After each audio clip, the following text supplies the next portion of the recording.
Sanibonani, dumelani, abisheni, yinda, molweni.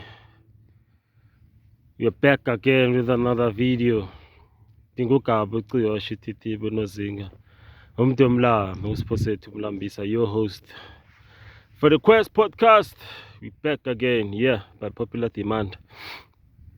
Yeah, namhlanje yo siyakhala. Analyzing the number one statesman, Ubaba, Mongameli, the president, Cyril Ramaphosa, President of the Republic of South Africa, Mr. Tumamina, Mr. The New Dawn. Jeez.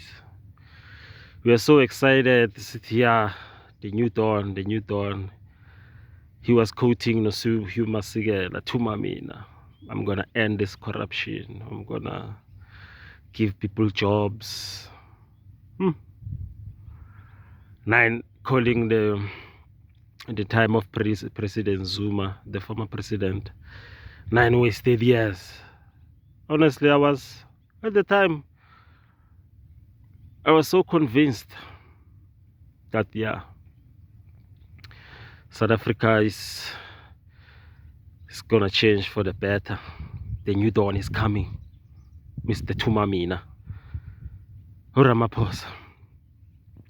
When he was announced as president, because he won the elections, ANC elections 2017, 2018 he was president of the country. So there's been reports and talks that actually that conference, the 2017 conference, ANC conference, was bought imali eningi, around $1 billion mabasho. So Cyril wakibela estulweni with the hopes. We were like, yeah, this is the businessman. Even everyone was happy, but there were people who were skeptical about this guy. Were like, they don't think politically he's inclined that much. He's been in business. So I just want to go back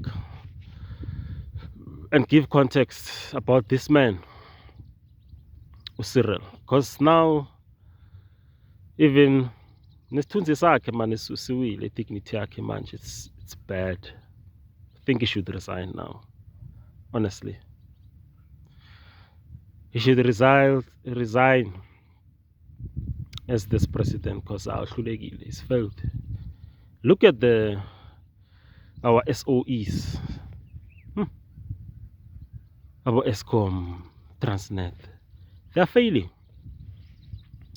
One would think that it's a game that's been played here to destroy this SOE, state-owned entities. Because it's so important. It's very, very critical and important for the state to own this. Once Eskom falls in the hands of this oligopolies, these oligarchs sinking in, these private entities, these conglomerates sinking in, because they're working for profit. Imagine abantu abahluphekayo were staying in shacks. A lot of black people are suffering, are poor. They're not working. Unemployment is too high. No jobs. People are killing each other. There's no hope. It's bad. Even the youth is not working. They were promised to go you must go to school, solve this fake dream. Go to school, get your degree, get your diploma, then you're gonna get a job. Then they did that. And the education it teaches children to be employees. It doesn't teach you to be independent. It teaches you to be dependent on the states. Then they're gonna move you around like a puppet. So we're gonna speak about education another day. So Sila, location indaba yomongameli wethu baba uMatamane Cyril Ramaphosa, who grew up in Soweto, studied there primary, and then went on to matriculate in Limpopo, and then went to university and did law there. I think it's BSRP. Yeah, man, something along those lines. This law. So, Cyril, 1991, he was elected to be a general secretary of the ANC. 1991. Because Kumbula before that, we got involved in Nagubo Kosa to Nagubo Num. So they even went to 1996, they went to Lusaka, the sea, and the delegates were Kosa to go to Zambia, Lusaka, to meet up with ANC leadership because it was banned at the time. It was unbanned 1991. Yeah, that's when the year that was unbanned. And then now, since he was appointed general secretary, then he went on to become the chief negotiator of what was called the Codesa. Yeah, but where there was limiting, yeah, but we don't know what wins again there. Those sunset clauses that allowed white people also to stay in power for a particular time. So I had to actually look and dig up and see what Cyril Sevens and Abobane. So I had to look Niehaus. I had to search for Niehaus. Now he's the leader of ARETA, African Radical Economic Transformation Association. Umlungu Niehaus, formerly with ANC, then has since left the ANC, started his own NPO, but he said that now he's looking to also go to politics next year as 2024 to register it as a political party. So he says some of the things that I found them so profound there on the show with McG on podcast and Shil Niehaus. I urge you to go look up on it. I'll actually try and put it on the description below. So when McG asked Cyril, you asked Niehaus about Cyril Ramaphosa, what are his thoughts? He said something that Cyril at the time of Codesa, the National Party, that guy Rolf Meyer, was also the chief negotiator there when National Party Gule Codesa. So they were so close, no Cyril. He was so surprised at how those guys are so close with Cyril. So they made those deals, go Codesa, and then yeah, here we are. Fast forward 2023, here we are. We're living in South Africa, that is the new apartheid.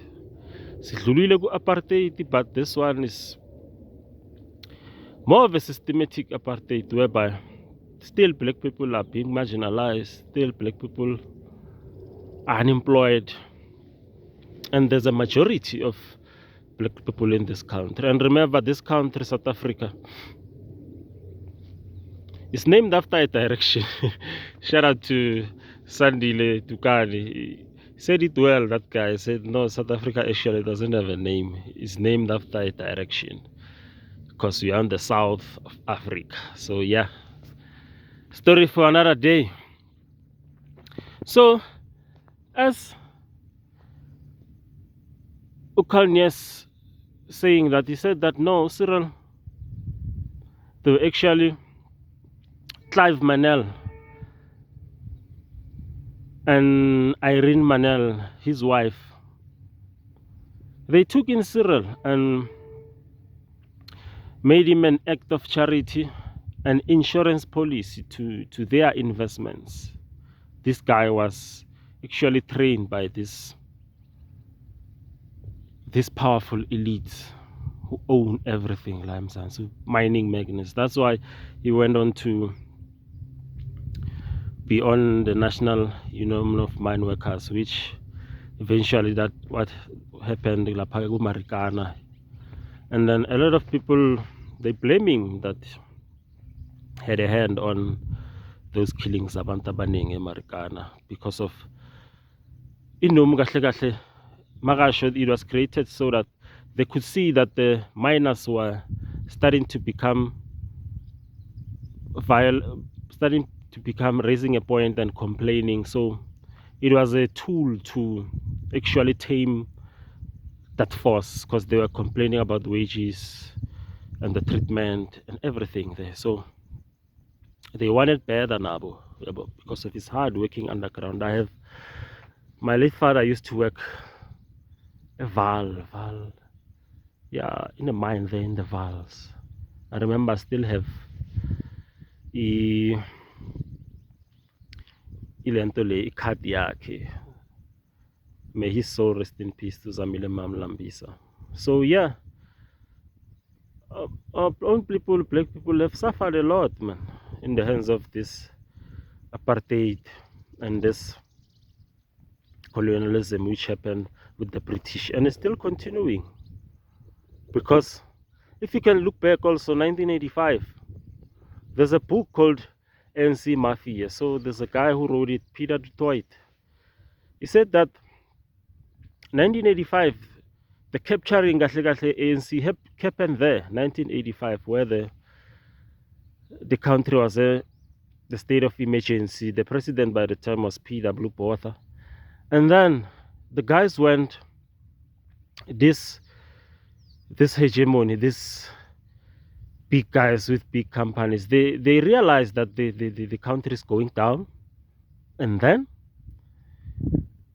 at the time they were owning 86%, 86% of the JSE, Johannesburg Stock Exchange.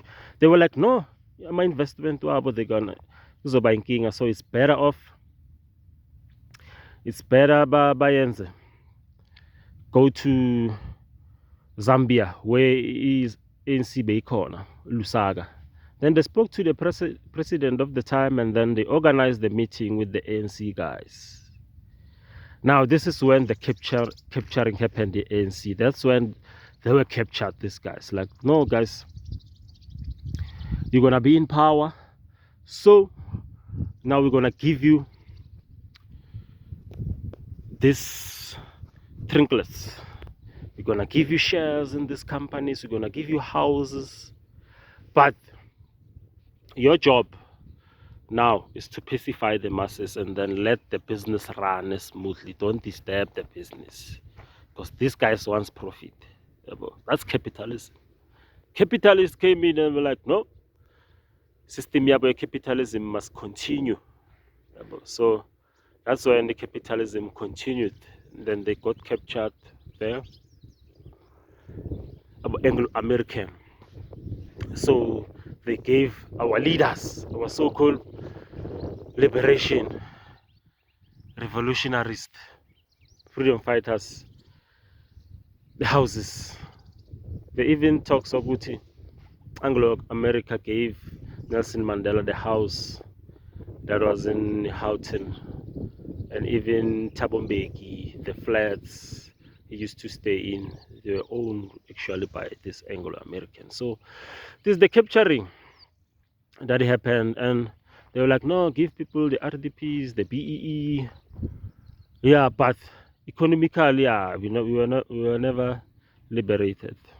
The money stayed with these companies. So that's when the capturing actually happened. So fast forward, the ANC is being like that.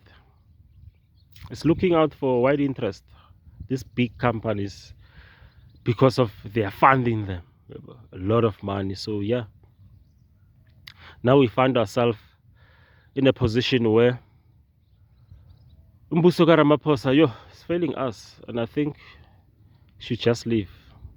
But the problem is, when Cyril resigns, because of his system, You remove a president, and then still the same system is still there. The same system is still there, where a few people have a lot of economy, where the black people, the majority of them, have less economy, less. In a country where we have 60 million people, over 60 million people, and the majority are blacks, but the economy next, unemployment, the inequalities. This country is so unequal. It's bad. Things are bad. Now, these IPPs now, which they were given these companies to produce, to move away from coal. Our natural resource that is here, that is extracted here in South Africa. We have plenty of coal reserves. But now these Western countries, they want us to move away from coal, do away with coal. No, it's the environment, the emissions, the carbon emissions. I'll be like, this guy, the IPPs, angeke silunge. The wind and the solar, will they be able to generate as much as energy we need? I don't think so. Even that guy Sepo Khadim, I was watching the interview he did with David Mashabela, explaining quite well that with solar and wind, it's just a scam, because even the batteries is expensive. Imagine if this ESCOM now it's being destroyed, then now the IPPs come in, it's being owned independently. Imagine what's gonna happen when they start. They're gonna start well, but if this guy managed to go through with their thing, so was thinking, and in a sense that, listen to, they will inflate those prices.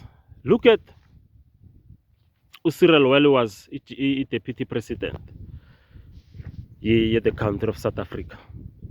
At the time, he was still with Shanduka. So Shanduka at the time was partnering with Glencoe, and we found out later that actually the Guptas were supplying 3% of the coal, and the rest of the percentages were supplied by this company, Glencoe, and they're associated with Cyril. And then I'm be like, yo, and this Glencoe is being accused of bribing people in Africa, that company. And imagine if Glencoe was owned by a black person, I think by now it will be closed. Even the media, the propaganda will be like, no, Glencoe, corruption. But we need to look at, not at the surface level, but at the bigger level, who's benefiting more from this shutting down? Because of when Cyril Ramaphosa became a president, he said it quite well that no, to avoid conflict of interest, he had to actually give Shanduka to Pembani, a company called Pembani, Putumantlego, who was with MTN at some time, to babysit the company. So when you look at the link, Pembani, Putumantlego, they have shares with this company. Is it Astron Energy or Engine? And then having shares there, Petrol SA can supply enough diesel to ESCOM. So now they are required to go through this Kubo Engine, Nabo Astron Energy, and look at them. They're benefiting millions and millions of francs of diesel a day for the generators as Lapago ESCOM. So you see, these things. If Namchelsky, a very intellectual guy we have in our time, once said that if you want to privatize things, you must destroy these things as a public. He must destroy this SOEs, these public enterprises, so that abantu they'll be like, whoa, Excom Nebona is always load shedding, so we're gonna come in there and actually make money. Imagine how much money they're gonna make. Even the IPPs giving out these IPP licenses at the time. Now you have to look at the link between Uchef Hadebe, look at the link between Patrice Naye Cyril, because of he's married to, I think it's Tsepo, Motsipo or Tsepiso. Yeah, but someone of Mtsipo Shatilo Gamtsipe, Naye Uchef Hadebe. So there's a link, and the strategic positions they were put in. Ngalesos khathi sama IPP, where I think 12 companies Zagapretiris benefited from this IPP. So yeah, it's gonna be hard. The new dawn that we were promised, ngapha there's a pala saga. Jeez, I'm gonna have to do part 2 of this one. There's a lot of things to speak about, but we need to look at the bigger picture. We not have to look at isn't as a surface level, but look at the bigger picture. Who's owning these things? Yeah, bo. And then who's telling us this narrative? Because this the dominant narrative, and we also have to counter this narrative that no, there's few companies who are benefiting from this economy. We are not being given the economy. We are excluded. We are being marginalized. I think we need to change. Things need to change, because this country, it's bad. People balalang indlala. It's sad. So yeah, hope to engage with you guys on the comments. Yeah, and what are your thoughts? What are your thoughts on Umongameli wethu Cyril Baba? Must he continue on the office, or must he just resign and go? Because there's this case. Yeah, the second term of ANC, of the president of South Africa. On the second term, ziyakhala. Thabo Mbeki first term ushaye kahle. Second term zakhala. Jacob Zuma naye zamkhalela. So yeah, hope to see you again. Cheers. Peace out.